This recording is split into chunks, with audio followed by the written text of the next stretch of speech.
भारतीय बौद्ध महासभा के पहले अध्यक्ष, जब हमारी भारतीय बौद्ध महासभा 17 जुलाई 2014 को रजिस्टर्ड हुई थी, जब उस समय के अध्यक्ष आदरणीय RS गौतम जी थे, अध्यक्ष दिल्ली प्रदेश के।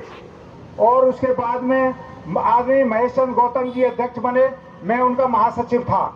RS गौतम जी थे जब भी मैं उनका महासचिव था। उसके बाद में हमारे जो अध्यक्ष बने आदरणीय तेज सिंह गौतम जी अध्यक्ष बने, चुनाव हुए और मैं महासचिव बना। और हमसे पहले जो हमारे ML मौर्य जी थे वो दिल्ली प्रदेश के अध्यक्ष बने और आदरणीय रणधीर मौर्य जी महासचिव और आदरणीय कौन से भारती RK भारती उनका कोषाध्यक्ष थे। तो हमारे समय समय पर चुनाव होते रहते हैं और व्यक्ति वो जो हमारा सैद्धांतिक जो हमारा तरीका है उस तरह से हमारे चुनाव होते रहते हैं, उनका कोई चुनाव भी नहीं होता। और देखिए हमारे भारतीय बौद्ध महासभा के ऊपर केस डाल दिया उन लोगों ने, 3 केस डाल दिए। तो एक केस जो मेन केस था कि उन्होंने कहा कि भाई ये हमारी भारतीय बौद्ध महासभा ये हत्या ली है, इन्होंने बेईमानी कर ली है, तो उसका उन्होंने कोर्ट केस डाला। तो कोर्ट केस में वहाँ के जो माननीय न्यायाधीश थे उन्होंने एक SHO के पद के पदाधिकारी जो यहाँ पहाड़गंज थाने के थे उनको जांच सौंपी गई और उन्होंने जांच करी, पूरे मतलब 3 महीने में रिपोर्ट दी। उन्होंने यहाँ पर पाया कि भारतीय बौद्ध महासभा दिल्ली प्रदेश का यहाँ पर कार्यालय है और भारतीय बौद्ध महासभा का यहाँ पर जो ये जो खाता है, बैंक खाता सुचारू रूप से चलता है और समय पर इनके चुनाव होते हैं और समय समय पर मासिक इनकी मीटिंग होती हैं। 2 बार ऑफिस खुलता है हफ्ते में, एक बार बुधवार को केंद्रीय कार्यकारिणी का ऑफिस खुलता है और शुक्रवार को दिल्ली प्रदेश का ऑफिस खुलता है, दिल्ली कार्यकारिणी की मीटिंग होती है।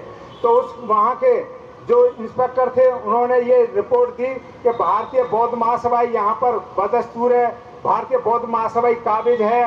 तो हमारा जो कोर्ट ने हमारे फेवर में फैसला दिया, भारतीय बौद्ध महासभा जीती और भारतीय 20 अप्रैल 2023 को 20 अप्रैल 2023 को फैसला आया भारतीय बौद्ध महासभा के पक्ष में।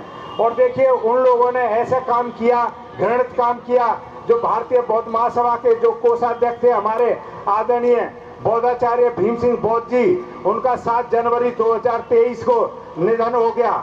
तो उन्होंने क्या किया कि वो लोग उनके वहाँ शांति पाठ में आए, उनके यहाँ दावत भी खाई और उनके बीवी बच्चों के नाम लेकर के एक सज्जन को वहीं के जो हमारे मंडावली विनोद नगर में रहते थे, तो वहाँ के एक आदमी से उनके बच्चों के परिवार का नाम लिए और उनकी बेटियों तक के भी नाम लिए, जो उनकी शादियों के उनके नाती पोते की बेटियां हो रही हैं उनके नाम भी केस दर्ज कर दिया और उनका जो उनके बेटों के नाम भी दर्ज कर दिया। तो ऐसे वो परिवार बहुत परेशान रहे और उनको परेशान होकर के एक हफ्ते तक तो 15 दिन तक तो उन्होंने रोटियां नहीं खाई उन्होंने। तो आदरणीय पिपल साहब को जब ये बात लगी तो हाथ पता लगी तो उन्होंने मुझे भेजा उनके कि भाई रणजीत सिंह आप वहाँ पर जाइए और उनके परिवार को सांत्वना दीजिए कि उन्हें कोई परेशान होने की जरूरत नहीं है और हम जो भारतीय बौद्ध महासभा उनका केस लड़ेगी, उनके हर तरह से मदद करेगी। तो मैं उनके वहाँ पर गया, उनके परिवार को मैंने ये बातें बताई कि वहाँ जो है इस तरह की आप कोई परेशानी ना भुगते।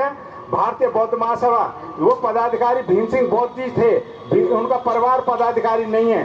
तो जब भीम सिंह बौद्ध जी खत्म हो गए तो उनके जगह पर भारतीय बौद्ध महासभा उनका केस लड़ेगी और यही हुआ। तो भारतीय बौद्ध महासभा ने वो केस का उनका रिप्लाई दिया कि भाई ये इस तरह से चीजें गलत है, जो उनका परिवार था वो इसका भारतीय बौद्ध महासभा का सदस्य नहीं है, भीम सिंह बौद्ध जी थे और भीम सिंह बौद्ध जी संस्थागत आदमी थे और संस्था ही उनका केस लड़ेगी। तो संस्था ने ये किया।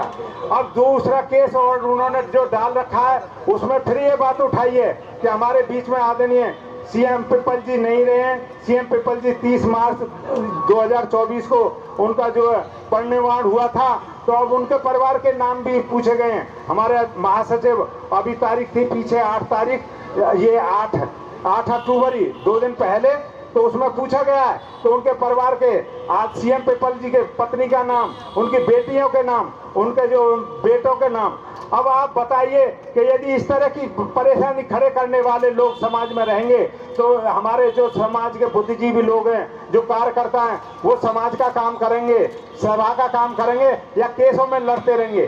तो ऐसे लोगों को आप कहिएगा, जो कुछ लोग उनका भी साथ देते हैं, तो आप लोगों का फर्ज बन जाता है कि भाई इस तरह की परेशानियां जो वो लोग कर रहे हैं।